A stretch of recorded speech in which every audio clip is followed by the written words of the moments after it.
children? Yeah, this is the last part of this lesson. Listen carefully. Effect of force on change of the state of motion of an object and its direction.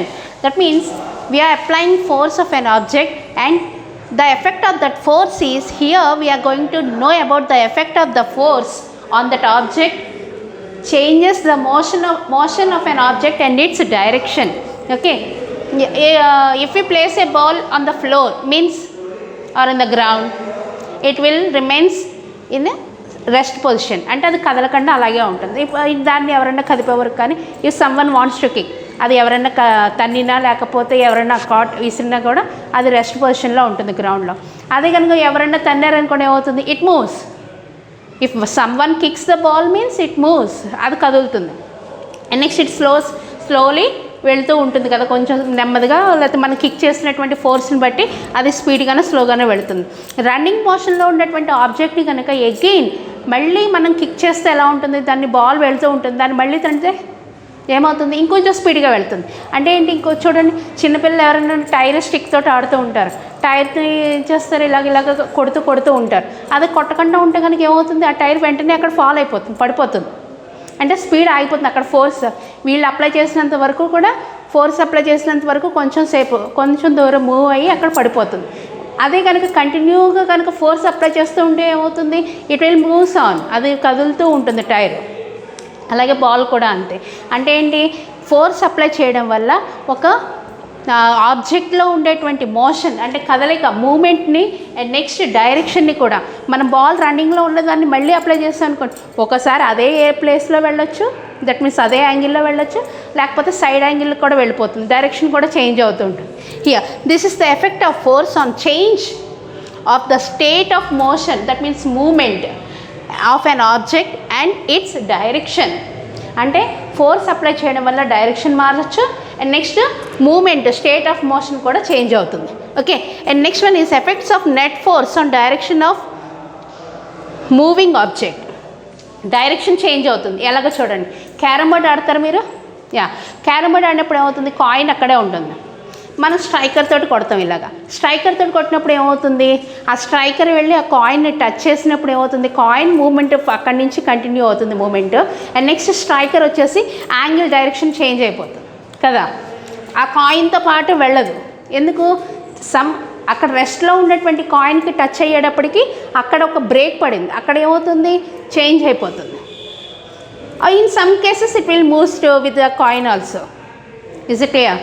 అంటే ఏంటి, మనం force apply చేయడం వల్ల direction, వెళ్తున్నటువంటి moving object యొక్క direction కూడా change అవుతుంది. ఎందుకంటే కాయిన్ అక్కడ రెస్ట్ ప్లేస్లో ఉంది, మన స్ట్రైకర్ తోటి వెళ్ళగానే స్ట్రైకర్ మూవ్ అవుతుంది. Isn't it? స్ట్రైకర్ మూవ్ అయిన వెంటనే ఏమవుతుంది, ఆ రెస్ట్ ప్లేస్లో ఉన్నటువంటి కాయిన్ని టచ్ చేసి ఈ స్ట్రైకర్ డైరెక్షన్ని చేంజ్ చేసుకుంటుంది. అండ్ నెక్స్ట్ అక్కడి నుంచి ఆ కాయిన్ వెళ్తుంది. అంటే ఏంటి చూడండి, ఎఫెక్ట్స్ ఆఫ్ నెట్ ఫోర్స్ అంటే ఆపోజిట్లో ఉన్నట్టు. ఆ నెట్ ఫోర్స్ ఏం చేస్తుంది, మూవింగ్ ఆబ్జెక్ట్ యొక్క డైరెక్షన్ని చేంజ్ చేస్తుంది. Is it clear? Net force అనేది effects of net force on direction of moving object. Net force అంటే ఏమని చెప్పుకున్నాం మనం, the difference between the two forces, normal force and gravitational force, like that. ఇక్కడ మనం ఫోర్స్ అప్లై చేస్తున్నాం striker తోటి, అక్కడ ఉండేటువంటి నార్మల్ ఫోర్స్ ఏం చేస్తుంది, ఈ రెండింటి యొక్క డిఫరెన్స్ అంటే నెట్ ఫోర్స్. నార్మల్ ఫోర్స్కి మనం అప్లై చేసినటువంటి ఫోర్స్కి మధ్యలో ఉండేటువంటి డిఫరెన్స్ నెట్ ఫోర్స్. ఇదేం చేస్తుంది, స్ట్రైకర్ని డైరెక్షన్ చేంజ్ చేసేసింది. Is it clear? The next one is other effects of forces. Next ఇంకా ఈ ఫోర్స్ అప్లై చేయడం వల్ల ఇంకా ఏమేమి మార్పులు, చేంజెస్ జరుగుతాయి, ఎఫెక్ట్లు ఏమేమి ఉంటాయి అంటే, effects of force on the shape of an object.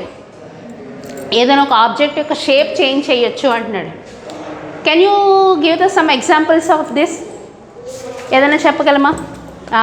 ఇంట్లో మమ్మీ చపాతీ చేస్తారు, డవ్ ఏమవుతుంది, పిండి ముద్ద చేసినప్పుడు రౌండ్గా ఇంచక్క బాల్ లాగా ఉంటుంది కదా, దాని తర్వాత ఏం చేస్తారు, దాన్ని ఫోర్స్ అప్లై చేసి దాన్ని చపాతీ చేస్తారు రౌండ్గా, అది ఫ్లాట్ అయిపోతుంది. అప్పటిదాకా బాల్లో ఉన్నదల్లా కూడా ఫ్లాట్ అయిపోతుంది. ఇటువంటివన్నీ కూడా జరుగుతాయి. మనం ఫోర్స్ అప్లై చేయడం వల్ల మన మూమెంట్, డైరెక్షనే కాకుండా షేప్ కూడా మారుతుంది, సైజ్ కూడా మారుతుంది. Okay, and some more examples, stretching rubber band stretch చేస్తాం, again it comes as it is, అది మళ్ళీ వచ్చేస్తుంది. అందుకని కూడా ఈ ఎఫెక్ట్స్ ఆఫ్ చేంజెస్ కూడా, షేప్ కూడా ఎలా ఉంటుందంటే, ఇవి 2 చేంజెస్లోకి వెళ్తాయి, temporary changes and permanent changes. Temporary and permanent. Permanent means again it won't come back to that normal position. Is it clear? Permanent means that object, the shape of the object will be changed and it again will not come back to that original position. Okay, in the table given in your page number 14, if you have textbooks, open that, and in that check once. The table is the stretching rubber band. Is it a temporary change or permanent change? Yeah, it's a temporary change because after we left it, దాన్ని వదిలేసిన వెంటనే ఏమవుతుంది, it again comes back its normal position. So it's a temporary. And next, squeezing స్పాంజ్ని కనుక మనం ఇలాగ squeeze చేస్తే ఏమవుతుంది, change వస్తుంది, చేంజ్ ఆఫ్ అన్ ఆబ్జెక్ట్ అవుతుంది, ఆ స్పాంజ్ యొక్క షేప్ చేంజ్ అవుతుంది. And again if we release this means again it will comes back to its normal size, normal shape. Yeah. And next tearing పేపర్స్ని చింపుతున్నాం, అక్కడ ఫోర్స్ అప్లై చేస్తున్నాం, shape మార్చాం. Then will the paper bits came to the normal size of the paper? No. So it's a permanent change. And next crushing plastic బాటిల్ని crush చేస్తాం, అది మళ్ళీ నార్మల్కి వస్తుందా? No. So it's a permanent change. And making chapati చేసేసాక మళ్ళీ పిండిని తీసుకోగలుగుతాం మనం? నో. బ్రేకింగ్ గ్లాస్ పగలగొడతాం, గ్లాస్ పగలగొట్టినప్పుడు no, it's a permanent change. Is it clear? ఇక్కడ మనకి పర్మనెంట్ చేంజెస్ అంటే మళ్ళీ వాటిని వెనక్కి తీసుకోలేము, వాటిని పర్మనెంట్ చేంజెస్ అంటాం, అంటే వాటి యొక్క షేప్ చేంజ్ అవుతుంది. And next change in effect of force with area of contact. Pressure అంటే ఏంటంటే change of effect of force with area of contact. సరే, మనం ఒక డోర్ ఓపెన్ చేయాలి అంటే ఒక్క ఫింగర్ తోటి ఓపెన్ చేస్తే ఓపెన్ అవుతుందా? ఒక్క ఫింగర్ తోటి ఇలాగ డోర్ ఓపెన్ చేస్తే ఓపెన్ అవుతుందా? లేదు, కొంచెం మనం ఎక్కువ ప్రెషర్ ఇవ్వాల్సి వస్తుంది. అంటే మనకి దేన్నైతే ఫోర్స్ అప్లై చేస్తున్నామో అక్కడ కాంటాక్ట్లో ఉండేటువంటి ఏరియా తోటి మనకి ఫోర్స్ డిఫరెన్స్ అవుతుంది. అంటే మన పాయింట్, ఇప్పుడు చూడండి, ఒక పెన్సిల్ని కనుక మనం తీసుకుని బ్యాక్ సైడ్లో ఇలాగ ప్రెస్ చేసామనుకోండి, పాయింట్ వైజ్ మనకి పాయింట్ ఉన్న వైపు మనకి చిన్నది, ఆ పాయింట్ ఒక్కటే మనకి టచ్ అవుతుంది, అంటే అక్కడ ప్రెషర్ ఎక్కువ అవుతుంది. అలా కాకుండా బ్యాక్ సైడ్ చూడండి, బ్యాక్ సైడ్ అయినప్పుడు ప్రెషర్ ఎక్కువ అవ్వదు, ఎందుకంటే మనం ఇచ్చేటువంటి ప్రెషర్ సేమ్గానే ఉంటుంది. కానీ కాంటాక్ట్ ఏరియా వచ్చి ఎంత చిన్నగా ఉంటే మనకి అంత త్వరగా అక్కడ ప్రెషర్ అనేది ఎక్కువగా ఉంటుంటుంది. ఓకే, కాంటాక్ట్ ఏరియా తక్కువగా ఉన్నంతసేపు ప్రెషరింగ్ అనేది ఎక్కువగా ఉంటుంది. కాంటాక్ట్ ఏరియా ఎక్కువగా ఉంటే ప్రెషర్ అనేది డిఫరెంట్గా ఉంటుంది, తక్కువగా ఉంటుంది. సో ఈ ప్రెషర్ని కనుక మనం క్యాలిక్యులేట్ చేయాలి అంటే కనుక ప్రెషర్ ఎలా వస్తుంది మనకి? ఫోర్స్ బై ఏరియా, మనం ఇచ్చేటువంటి ఫోర్స్ బై ఏరియాతో కనుక డివైడ్ చేస్తే then we will get the pressure. How can we get the pressure? Force by area, అంటే కాంటాక్ట్ ఏరియా, మనం ఏదైతే కాంటాక్ట్లో ఉందో ఆ ఏరియా తోటి కనుక ఫోర్స్ని డివైడ్ చేస్తే then we will get that pressure. Is it clear? Yeah, pass చే. Yeah, pressure equal to force by area. Okay, and the unit of pressure in SI సిస్టంలో ప్రెషర్కి యూనిట్ ఏంటి? మనం ఇప్పుడు కిలోగ్రామ్స్కి కేజీ, మీటర్స్కి ఎం అని చెప్పేసి ఎలాగంటున్నామో అలాగే ప్రెషర్కి ఎస్ఐ సిస్టంలో ఉండేటువంటిది న్యూటన్ బై మీటర్ స్క్వేర్. మనకి ఫోర్స్కి న్యూటన్ అని చెప్పి లాస్ట్ క్లాస్లో చెప్పుకున్నాం మనం. ఫోర్స్కి newton, that force newton by area means metre square. Okay, దాన్ని n by m square, that means p equal to n by m square. And the last topic of this lesson is identifying effects of force. Okay, you have to identify, and that means ఇక్కడ మనం force apply చేస్తున్న దాని యొక్క effect అనేది మనం తెలుసుకోవాలి కదా. For that you have to take 2 bricks of the same size. మనం బ్రిక్స్, ఇటుకలు తెలుసు కదా మీకు, అవి తీసుకుంటాం. And next 2 trays with the lime powder or sand. These 2 trays has to fill with lime powder అంటే ఇక్కడ చూడండి సున్నం ఉంటుంది కదా, అది కానీ శాండ్ కానీ రెండింటితోటి ఫిల్ చేసేసి కరెక్ట్గా ఫ్లాట్గా ఫిల్ చేసేసి పెట్టుకొని అండ్ నెక్స్ట్ 2 బ్రిక్స్ని తీసుకొని ఒక బ్రిక్ని ట్రేలో ఇలాగ ప్రెస్ చేయాలి. దాంట్లో పెడితే ఏమవుతుంది, బ్రిక్ తీసుకుని ట్రేలో ఇలా పెట్టగానే ఇలా నిలబడుతుంది. ఎందుకంటే ఆల్రెడీ శాండ్ కానీ లైమ్ పౌడర్ కానీ పెట్టాం. ఇక్కడ పెట్టేటప్పటికి కొంచెం వరకు కూడా దాంట్లో సింక్ అవుతుంది.